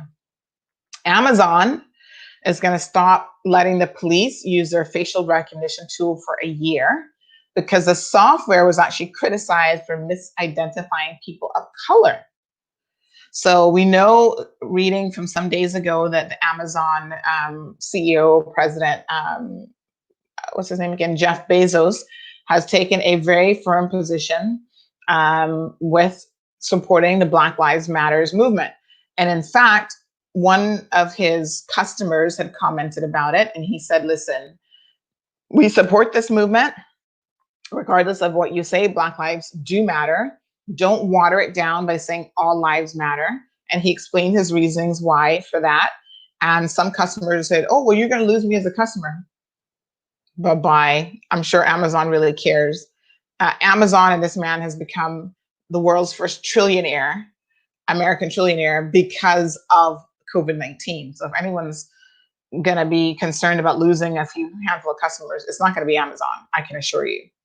And in fact, I'm sure they will gain customers now. They will gain respect from people like myself. I've always been an Amazon customer, but I will shop a little bit more of my spending dollar with Amazon, since I'm going to be saving it on local restaurants that I will no longer be supporting out in East End, who have, made their positions very clear when it comes to where they stand on being prejudicial to Caymanian Black folks, Caymanians of color, when it comes to rental properties.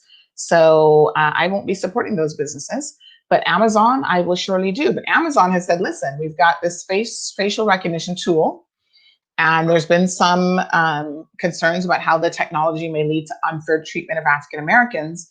And so they're actually pulling the technology right now, and they are not allowing the police to use that technology. Because again, the police have been using that technology to profile people.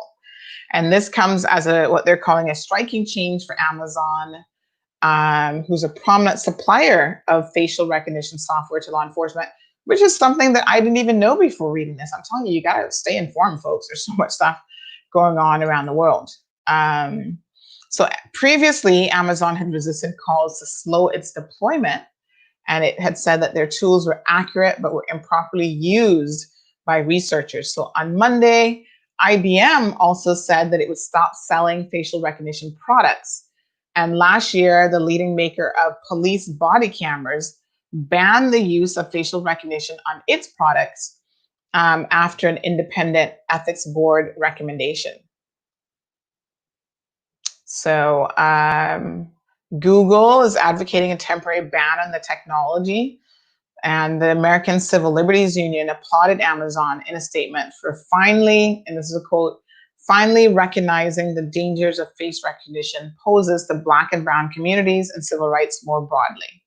So it's some interesting developments there. You know, it's an amazing time to be alive and to see these sorts of changes occurring in our communities around the world. I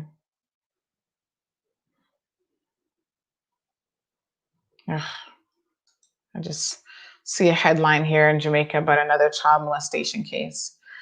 This man, after getting a suspended sentence for molesting a 5-year-old, you can imagine getting a suspended sentence for molesting a 5-year-old. It's so disgusting and sick. He's now molested a 13-year-old child who's had held hostage before being freed in what they call movie style. I mean, any court that allows a man to molest a 5-year-old child and get a suspended sentence, they should be in jail themselves. And of course, they're going to molest again. Nothing happened to you. Why wouldn't you not do it again? Unbelievable. Anyway, I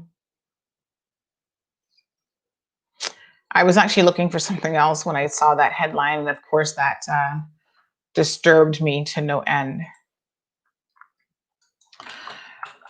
So someone had shared earlier, I'm going to see if I can find it here. We're almost out of time. The show went by quickly this morning. They had shared some of the positives that have come out as a result of the protests. So there's a lot of change afoot in the US and around the world.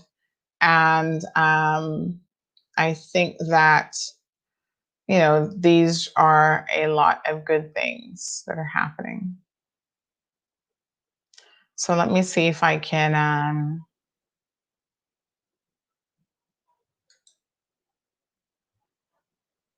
do this. Oh, one quick note.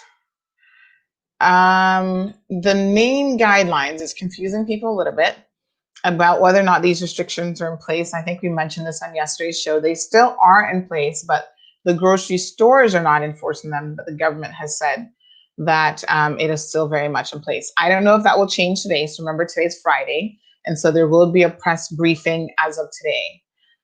So check that out and we'll see if any of that has changed. But that's what it is at the moment.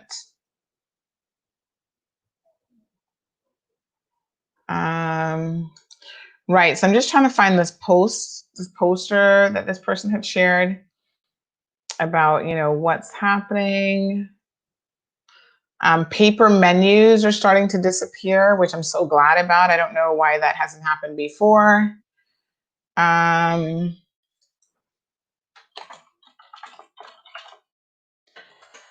probably have to find this and maybe share this next week with you guys, because one final note, there's been some questions about the airport and why we would be bringing in persons to help with the completion of the airport. First of all, I want to say that there is a local company who's spearheading the airport project. I think what's going on here in relation to this, and they brought in, I think, 11 persons on the BA flight that will be assisting with the project, is number one, the project is already behind, typical of construction projects. And so to keep it on schedule as much as possible, there will be these additional hands on deck to assist. The other thing is, people have this general sentiment that, oh my gosh, well, it's a construction project. We have lots of people working in construction. That is true, but what you don't have is lots of people who've ever worked at an airport. And an airport project is not like building a house, folks. It's not the same thing at all. And in fact, anyone who's worth their salt in the construction industry and who wants to be honest will tell you that, listen, if I'm a tiler, that doesn't make me an expert at laying down wood flooring. You know what I'm saying? So a lot of construction people will pretend to be jacks of all trades. Yes, I can do it all. Yeah, man, I can do everything. And then they mess up your job and then you end up suing them and getting upset over it. And that is why you need to be sensible and know that, you know, a tiler doesn't mean that you're a flooring expert. You may have people that work along with tilers who are flooring experts that can offer their services. And I've got a tiler I use all the time. He's like, listen, I can't put down that type of flooring material, but I know a guy who can. I know a guy who's experienced in that. So there's a certain level of expertise, even with the construction industry. There are bricklayers and people who know their role in that regard. Building an airport runway extension has certain requirements for the material that is used, for even the rocks. I understand that's why the rocks had to be brought in, because they have to be of a certain grade. And when they're crushed and they're put down, it's not like NRA can just go do it. The paving company will be able to pave it, but there are certain requirements, I think, and a certain level of expertise that is required when it comes to the airport. Remember the one day that our airport shut down and closed for like half a day or whatever it was? And people were like, how did this happen? How it happened is you got people running who were working on the project, tearing up the runway and not appreciating that there's certain things that you just can't do. even when you're removing the layers of the runway, because then you've got these big jets coming in that are emitting, a wave of I don't know what you call it, the what's the word I'm looking for? Like the whatever that comes out of the jet, right? So there's a lot of considerations I think that go into it. And the bottom line is, if our airport doesn't meet certain standards, whether it's having the correct emergency response team, like the fire trucks, fire squadron available on site and training, whatever, we don't get permission for certain planes to land. So the BA flight can't come in. The FAA out of the US is breathing down our necks, and they will not allow American planes to come in here, and they won't be signing off on us as an international airport. So the Owen Roberts Airport is an international airport. And being an international airport, there are very strict requirements that are in place in terms of how we operate and the things that we can and can't do. And that means that even when we're extending such an important thing like the runway, we have to adhere to certain standards. So I could understand in this instance why certain assistance may be needed to complete the project. Jermaine, thank you so much for tuning in. I love to see men involved in the conversation here. Sue says, anybody going into politics has to be educated in the right field they take on to do, and yes, help their own people first. The difficulty with that, Sue, is you never know when you're running for public office if you're going to get a ministry, first of all, because then after you get in, there's a negotiating about how the government is going to be formed. And even when you, get a government formed, you don't know who's going to become minister. So, John, for example, he got in. He was elected by the people of Boddentown, and he wasn't part of the ruling party at the time, and no one foresaw that the PPM government would be able to pull off putting a coalition government back together, because it was an even split between them, the opposition, and then the West Bay folks were kind of hanging on by a thread because they only got their West Bay contingents in. So CDP is pretty much done as a political party at this particular time. Will they reemerge in the next election? I doubt it, but we shall see. But it ended up happening that CDP worked with PPM and put together a coalition government. And so no one foresaw Seymour joining that coalition, but of course, Alden McLaughlin is smart. He's not a dumb individual. Politically, he's smart, and he realized that in order to make this coalition government a go, he needed some key people on his chessboard. And one of those persons that he needed was somebody from Boddentown. And so that's why he couldn't pick off Chris Saunders, who is way more qualified and could have been taken on probably any ministry and done it effectively. So he picked John. And so now we have the Minister of Health, because that was a trade-off. You join us, you get a ministerial position that really you're not qualified for, but just hang in there and go with the flow. Your chief officers do most of the work anyway, except in a time like a pandemic, which nobody could foresee would happen during their tenure. And then all of a sudden, you've got to step it up. You've got to be talking to the people directly. And John seems like a nice enough person, but he comes across more as a minister of a church than the Minister of Health. And that is a problem.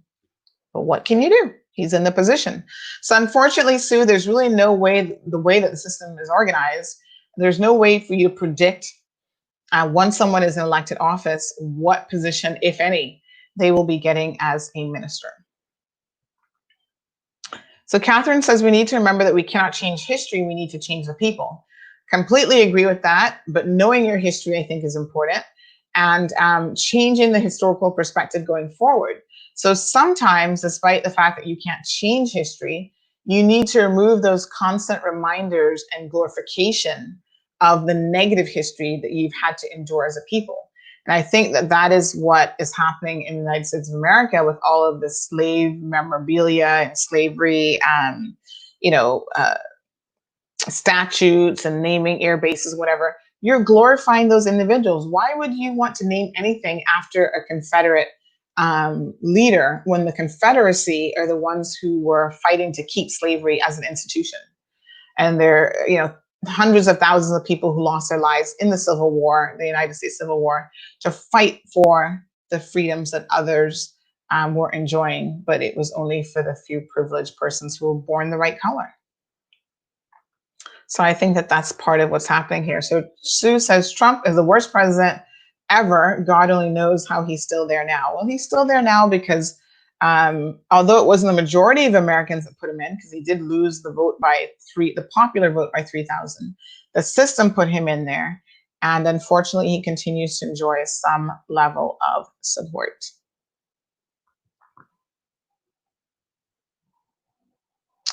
Okay.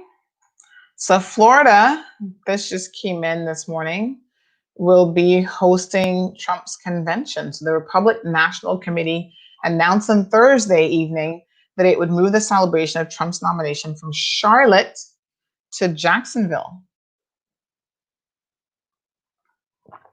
And of course, Jacksonville is in Florida. Here's a bit of news on the Bahamas before we end the show today. As you guys know, they were hit by a massive hurricane, Hurricane Dorian, and last year.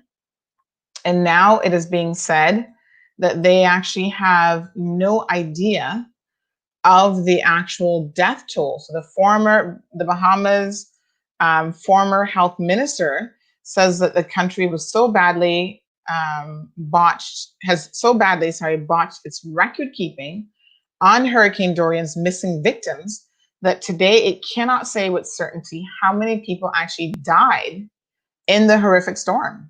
What the hell? He's saying that the Bahamian government should convene a coroner's inquest to help bring closure to grieving families. Unbelievable. Let's see if we can pull up this video before we go here so you guys can have a quick look at this.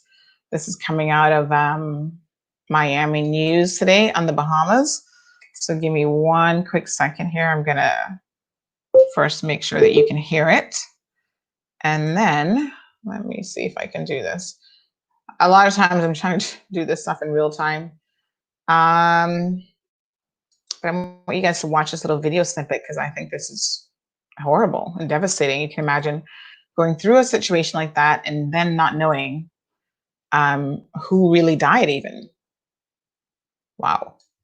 Okay, let's see if we can play this.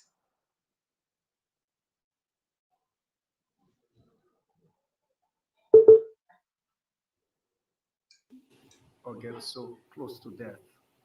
Okay, sorry, give me 1 second. The volume is very low. So I just want to turn up the volume here. Definitely was wrong. Right, this is the first time I've ever come or get so close to death. Like I was watching a death in the eye. With my two workers with me. Right, well, I was not too frightened for myself because I could swim, but they could not swim. So what we had to do, I had to go up in the roof and give them a little lecture them a bit about swimming. Right? I tied some styrofoam to the chest to keep them afloat. I was expecting there would be water, but not like that. We have never had that amount of water in this area. Or I don't think anybody has ever experienced that type of hurricane in Grand Bahama. I'm going to lose all the banana plants, the eddy plants, and all the other crops that I have there. Right, I'm going to lose them because of the salt in the ground. If right after the hurricane we had a good bit of water, rainwater, to flush it, then that would have been different. But right now it's a total loss. No, I can't say what it's going to be in 2 years, or where I can be in 2 years, or maybe later where I can be. I really don't know. I can't tell. I haven't made any decision right now. My mind is just blank. Wow. So the persons in the Bahamas continue to suffer. We have to remember them because, that hurricane seems almost like a faint memory now. But that was just last year that they were devastated by Hurricane Dorian, and they continue to try to recover from that to the extent that they don't even know precisely how many persons have died. Horrible, absolutely horrible. Folks, the world over, we're going through challenging times, and we have to continue to try to be positive as much as we can be, help each other definitely where we can. Again, I want to thank our guests yesterday that joined the program. Charles Whitaker came in the evening. We had Alric Lindsay and Jevi in the morning. And next week, we do have some additional guests for you. We were not able to secure everyone that we wanted to come onto the program for Who You For. So there's a 94-year-old man in East End. We're hoping that this coming week, we can actually do an interview with him and get him on the program. So we'll continue a couple of segments throughout next week for Who You For. Who You For. And we do have Teresa Lewis that will be joining the program one day next week as well.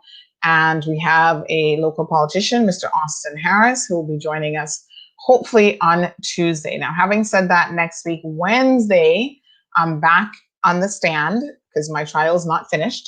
We had to take a break because the prosecution had another case that she had to go work on.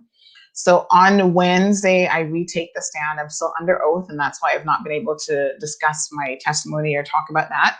So that will be my third day on the stand, almost full day. And, as soon as that's over, we can have a bit more of a discussion about that. So that case continues way longer than they anticipated that it would. And so during this time, I can't discuss my testimony with anyone. In fact, I am not even permitted to have any discussions with my lawyer, which is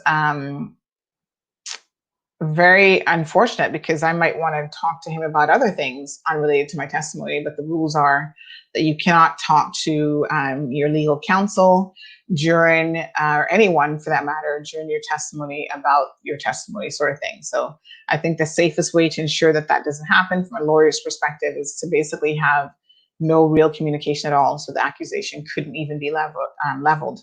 So we continue to monitor this case. For those of you who are not aware, this is Mr. Matthew Leslie, who's brought a criminal complaint against me, claiming that he was harassed by a podcast that we did in 2019, in February of 2019, about him. So we'll see what the outcome of that is. Stay tuned, folks. We will definitely be the first to update you as and when the results are in and what exactly happens. So I'm wishing you guys a safe and beautiful weekend. Please tune in around 2:15-ish for the usual press briefings. They're now only on Tuesdays and Thursdays. In case you've not realized, last week and this week, those are the days for the press briefings for going forward into the immediate future. Anything else, email us, shoot us a WhatsApp message so that we can keep abreast of what is going on, and we'll take it from there. Okay. Thank you guys for tuning in. Loved the participation today. Natasha, good morning to you, and thank you for tuning in. Catherine is always here for it. Miss Sue and Irvlin are our usuals, of course. Jermaine, we appreciate you. Lizette, Christopher, everyone that tuned in. Karen, I want to message you, actually. I think we have a little bit of connection that we should chat about. Ann Smith was here for it as well today. Let's see who else. Charles Clark, big shout out to you. Charles said that he saw the buses yesterday that would have been escorting persons to the quarantine facility. They will be there for 14 days and then they'll be tested, and the determination will be made at that time whether or not they can go on their merry way, or if they test positive, they will be forced to stay into quarantine for a little bit longer and then get additional tests done. So Julia and Thomas, Lily, all of you guys, thank you so much for tuning in. Melinda says 100%, we have to look at those we're voting for and ask ourselves, ask the country, what ministry will he not, what ministry will he not, she benefit? I think something else was supposed to be in there. So how can he or she make themselves useful in our education system? Yes. Okay. What ministry will he or she will he or she benefit? Okay, got it. All right. So, yeah, I mean, you can definitely do that, but in the end, you still don't know because we don't pick the voters don't pick how government is comprised. We don't pick who's going to get a ministerial position. It is the politicians who do that. And they don't always do it based on experience. Sometimes it just comes down to like elimination. Like Alden will say, okay, I definitely want foreign affairs and I want this and this and this. So they put it together. And then what's left? Well, we still have education and employment. Those two kind of logically go together. So normally they're coupled as one. And then there's finance and, they kind of just throw it out there. I mean, Juliana O'Connor Conley is the current employment minister or the current education minister. But in the past, she's had other ministries like not even related to that. So it's like all over the world. It's all over the place historically for the Cayman Islands. So I don't know how we get out of that system. I think what we need to do is we need to raise the bar initially for politicians to even become a politician. So we should be looking at politicians who are educated and bring value to the platform, regardless of what they're going to do once they get in there. Because let's face it, the more informed and educated and well-versed and well put together a politician is, the more likely they are to be able to get a ministry that then they can manage, even if that isn't their area of expertise. So that for me is really where the starting point is trying to put more viable candidates in the Legislative Assembly to begin with. And then we have a fighting chance. Melinda, thank you so much, honey, for those comments. I wish you guys a wonderful and safe weekend. Again, please tune into the press conference. If anything break in in terms of news happens over the weekend, we will certainly keep you informed. Have a good one.